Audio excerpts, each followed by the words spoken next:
வெளியில வந்து திமுக கூட்டணியில் தான் இருக்கிறோம், ஆனால் ஆட்சியில் போகணும். அப்ப திமுக ஆட்சியா? இப்படி சொன்னார்னாங்க வச்சுங்களேன், நாங்க திமுக கூட்டணியில் தான் இருக்கிறோம், ஆனால் விஜய் ஆட்சியில் நாங்கள் பங்கு கொள்வோம் அப்படின்னு சொன்னா இது திமுக ஆட்சியா? மக்கள் என்ன நினைப்பாங்க? மக்கள்லாம் ஏமாளிகள் நினைச்சிட்டு இருக்கிறாங்களா இவங்க வந்து? இப்படிதான் மக்கள் வந்து உற்று நோக்கி கொண்டிருக்கிறார்கள். ரெண்டாவது பாத்தீங்கன்னா இப்ப இருக்கக்கூடியது இந்த ஆட்சி வந்து மீண்டும் பாத்தீங்கன்னா மைனாரிட்டி தான். இப்ப விஜயுடைய இது பாத்தீங்கன்னா 107, காங்கிரஸ் ஒரு 5, எவ்வளவு ஆச்சு? 107 5 112. இப்ப இந்த விசிக அதுக்கப்புறம் வந்து IUML 2 2 4 ஆச்சு, 112 நாள் 116.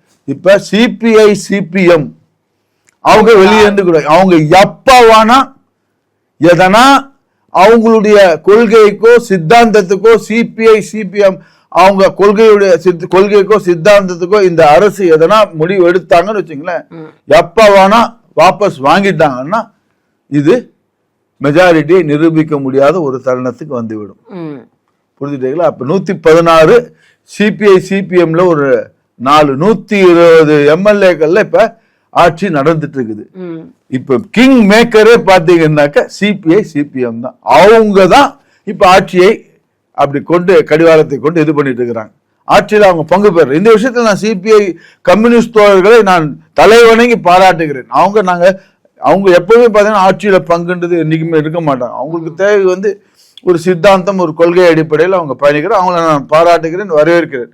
அவங்க தெளிவா இது பண்ண, ஆனா அவங்களுக்கு வேற விதத்துல சப்போர்ட் எல்லாம் போயிருக்கிறதுக்கு வாய்ப்பு இருக்கும், வேற விதத்துல. அதனால இப்ப அவங்களுடைய மெயின் சப்போர்ட்ல தான் 4 எம்எல்ஏக்கள் அந்த கம்யூனிஸ்ட் கட்சியினுடைய இதுலதான் இப்ப ஓடிட்டு இருக்கு. அந்த 4 போயாச்சுன்னா 116க்கு வந்துவிடும். இந்த ஆட்சி எப்போது வேணால் கவிழக்கூடிய ஒரு சூழ்நிலையில் தான் இருக்கிறது.